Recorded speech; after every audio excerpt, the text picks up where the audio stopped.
What's up, everybody? Welcome back to another Chalk Talk. I know we missed last week. As you can see, there's a new color in the background, so just been kind of busy here getting some summer projects done. But we are back and happy to say it looks like there's a lot of new faces just based off of new signups and stuff like that. So welcome, everybody.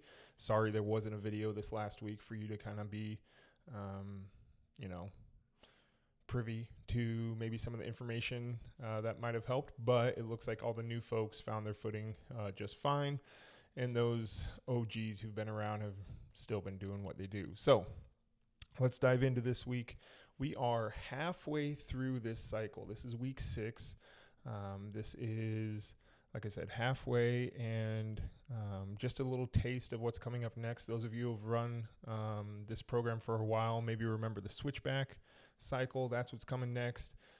It's great because it falls in line with when the Tour de France is going on, which is kind of how it got its name. We'll talk more about that then, but that's what's coming on the horizon. So if you want to kind of plan ahead where we'll be in 6 weeks plus a test week, we'll be hitting that switchback cycle. But for now, let's get back to our fun ahead of us this week. So starting the week off with a high-low. For those of you who are new, the high-low is kind of deceiving because you look at it and you think, oh, it's all about the sprinting, but the reality is it's really about the time spent in between the sprints. So if you are new, you have not done a 30-minute test, and that's okay. But what we want, if you've done the 30-minute test, use that pace, is we're looking for an endurance pace outside of those sprints. And the goal here is to get back to that endurance pace as quickly as possible. Now, oftentimes, and we've discussed this before, endurance doesn't mean easy. Endurance just means sustainable. And the reality is, for many of us, that's sustainably uncomfortable. It's not like just a cruise on the beach where you might be working pretty hard on these endurance paces. And so don't think that in between the sprints you can go easy, because that's actually the opposite of what we want. Because the intention here on these days is to learn, or to teach your body rather, how to recover while moving. So true active recovery. So while we're still moving at a decent intensity, getting your body to buffer out whatever metabolites, to drop the heart rate down, to get control of the breathing, all of those things.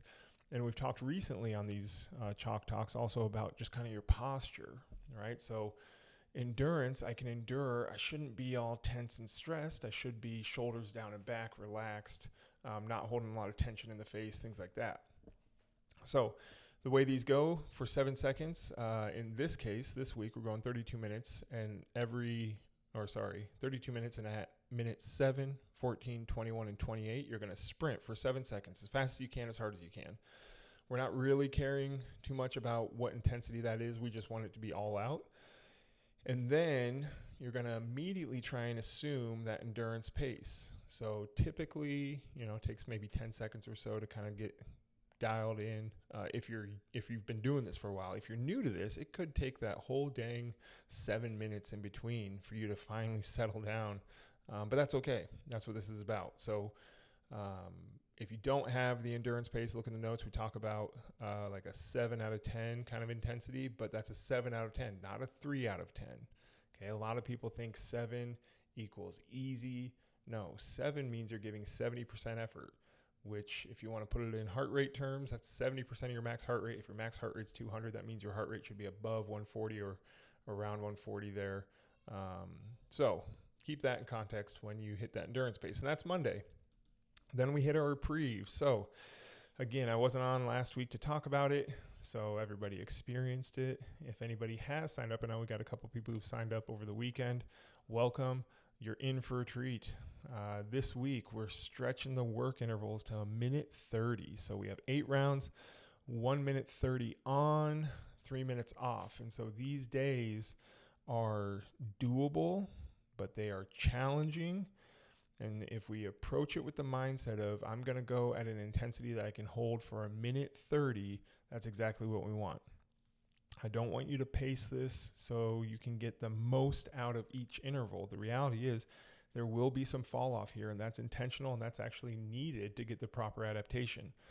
But that's all that to say, we don't want you to take it out of the gates going at a rate that you can only hold for a minute when there's a minute and a half of work ahead of you, right? So you want to dial that in. And if you're new, guess what? It's going to be a trial by fire probably. It takes a little while to understand your body, understand what you're feeling, and you start to tease out the nuance. So 8 rounds of a minute 30 on and then 3 minutes off. Again, in that off, you can do whatever you want. You can lay on the ground. You can do kind of an easy pedal if you're on the bike, or an easy jog if you're running or whatever, or whatever it is you want to recover. But the idea there is to try and recover as quickly as possible and maximize that recovery interval. So again, recovery, we're talking about getting control of our breathing. We're talking about trying to drive our heart rate back down. We're talking about trying to release any tension that we have. So we have 3 minutes to do that before we hit the next interval. And again, for those of you who are new, this is kind of our barometer for the week. So we set our outcome goal that we're going to try and hit later this week today. So across these 8 rounds, you're going to find your average we'll say work done or average output, however you want to quantify it. I like to quantify it in watts, but if you're using the same machine every day, maybe you can do calories. That works. If you're running, obviously you can do like meters, but you're going to find your average there, and that's going to be our target for later this week. I'll talk about in a second. But 8 heavy intervals here, 12 minutes of work. That's a hell of a Tuesday. Rolling into Wednesday, we're back on that 20-minute, threshold or whatever you want to call it. It's our reckon day. This is, again, a great timing of this because the Tour de France just started.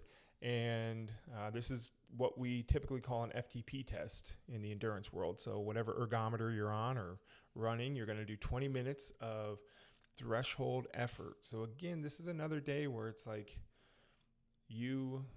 I would rather you completely fall apart 19 minutes and 45 seconds into this than finish it thinking, I had a little bit left in my tank, right? We want to try and dial it in so we really are, running on fumes as that clock ticks over to 20 minutes. And so, again, this is just a marker for us. In this cycle, we'll see it again. So even if you're new, you'll catch this one again. But this is going to just kind of indicate how our body's doing in these kind of, I don't know what you want to call them. In the physiology world, we call this the heavy to severe domain intensity. Your red zone, your zone 4, zone 5, whatever it is, at those top ends of our endurance capacity, that's what we're testing here. So 20 minutes pushing, steady push. Don't come out hot and then fall off and then get a big end spurt. We want 20 minutes of consistently heavy effort here. And let's see where things fall. Coming into the back half of the week, Thursday, my favorite day, aerobic power. If you're new, you're going to hear me talk about this all the time. I think these are the best days, both psychologically, kind of physically, physiologically. You're doing a lot with the tissue, teaching it a lot of different things about glycogen and buffering out metabolites and stuff like that. So these are great days. On this day, we have a little bit of a longer interval. I don't know when the last time we've touched 4-minute intervals on aerobic power is. It's a little bit longer, 4 minutes on, 2 minutes off. The deal with aerobic power, for those of you who are new, this is called like sweet spot training, is in the cycling world what they'll call it. These are heavy efforts, but not exhaustive efforts. So you should feel pretty sweaty, pretty breathy, and actually towards the end of the 4 minutes, you should maybe feel a little bit of a burn in your legs if you're on the bike, in your arms, shoulders if you're on the rower or the ski erg. You should feel a little bit of a burn, but you shouldn't be burning out. Because what we're trying to do is kind of toe that line between aerobic and non-aerobic metabolism here, trying to maximize, as the name implies, the power that we can put out while staying aerobic. And so we have to touch those limits. If you do cross over, not the end of the world, right? You should find that the 2-minute recovery, though, if you're going at the right intensity, you should find those 2 minutes of recovery are just enough to hit each interval feeling pretty good. And then when you're done, these are my favorite days because when you're done, you should feel really good. I actually was talking offline with Adam Campbell about this. There's a lot of physiology going on in the brain during this. So these days, psychologically or mentally probably, you should be feeling really good just because of everything that's going on brain chemistry wise. So don't beat yourself down too much here. Get a good sweat, get pretty breathy, and get ready for Friday because here it is, folks. 8 rounds, 130 on, 130 off. And this is a gut check, right? This is going to be a tough one. So for those of you who are new, this is what I meant by Tuesday serving as the barometer for the rest of the week. On our respite days, we are going to try and match the output, that we saw earlier this week on our Reprieve day, right? So earlier this week, we had 8 rounds of 1 minute and 30 seconds on, 3 minutes off. We are going to try and match that output with half the amount of rest. And I know what you're thinking to yourself right now. That math doesn't add up, and you're correct. It's not expected to be able to complete this. You can complete this. People who are very well conditioned physically and mentally can get pretty dang close, if not get there on this. But it takes a lot. And it takes a lot physiologically. It takes a whole lot more mentally to get to these days. So there's a couple kind of, caveats or qualifiers that we put around these days. So if you're new, this is kind of how we approach this. First off, we look at this much like we look at strength training. And in strength training, we often hear there's our true max and then there's our training max. And this is no different. So our training max is going to be 90% of what our true max is. And so in this case, let's say on Tuesday, I was able to hold 300 watts. That's kind of my average. I now can create a training max based range for Friday's work. Ideally, I hold 300 watts. That's the goal, right? So we try to hit that.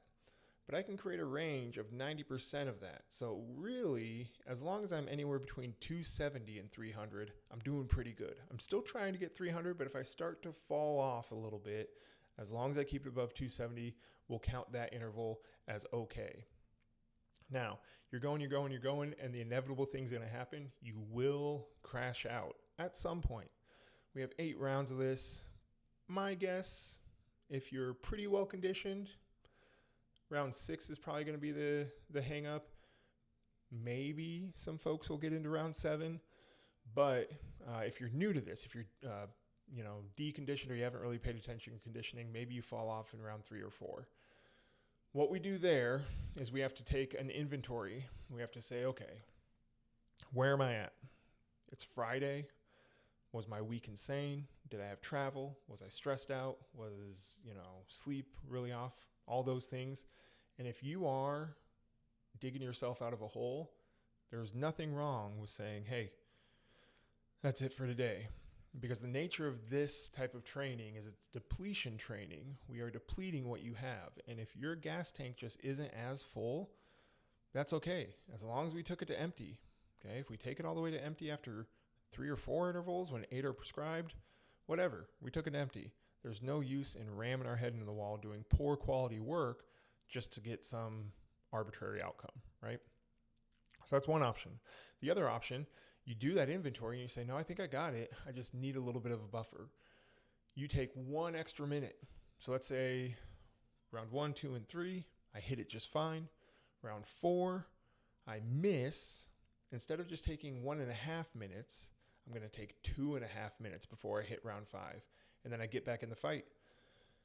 If you fail again after doing that, probably just call it a day, right? But sometimes that little extra minute is just enough for you to get your mind right, get feeling okay, and really get after it, okay? So that's kind of how we approach these. So those of you who are new, I hope that makes sense. If not, obviously jump into the comments, in the Discord, and we can chat about it more. But that's what our training week has in store. And so, halfway through, I think everybody's doing pretty well. Something though, as I've mentioned a couple times now, that I think is pretty cool that's going on right now is the Tour de France, right? And so I just want to chat a little bit about that because I think one thing, and this cycle does a great job of it, that is really impressive about those folks. Yes, they're like physiological specimens, but if you really try and wrap your head around what they're doing, like that's a whole bunch of work. They have 21 stages over 23 days doing hundreds and hundreds of miles of cycling for hours and hours a day. And so I want to kind of use that as the analogy or as the focal point to extend to you guys that this stuff's tough. This stuff's really tough, and not just physically tough, but it's mentally tough. And it's mentally tough in a couple different ways. It's mentally tough just in the moment when you're doing the work, can be really difficult, but it's also mentally tough because truthfully, and this is coming from a conditioning guy, this stuff is super boring, super monotonous. And in exercise science, sports science, one way we can qualify or quantify training is through the monotony of it. And this is about as monotonous as it gets. Yeah, we can change up the intervals, but every week we're getting 3 of our main days. We're getting an aerobic power day. We're getting a high-low day, right? Every week you know that, and every week you still do it. So regardless of how the physical goes this week, regardless of how the physical training goes this week, give yourself, a little pat on the back, a little recognition for doing something that is incredibly monotonous, absolutely boring, but you keep showing up and you keep doing it. So that's why regardless of how this physical side of this goes this week, I think you're going to be all right. I think you guys are making a lot of strides because when we talk about expanding the training realm out into the rest of our life, the discipline needed, the habit formation, the ability to do the things that you don't necessarily want to do, but you should do, all that kind of stuff permeates out into everything else. And so I just want to give a little bit of recognition to you all for that because as the guy who writes this, I know it's not always exciting when you see the workouts drop on Sunday. So I appreciate you all. I appreciate you guys giving the effort and things like that. If you're new, hop in the Discord, get chatting. You'll hear plenty of stories from the folks who've been around about how this is maybe not as bad as it gets and it could be worse. But honestly, hop in the Discord so we can chat some more.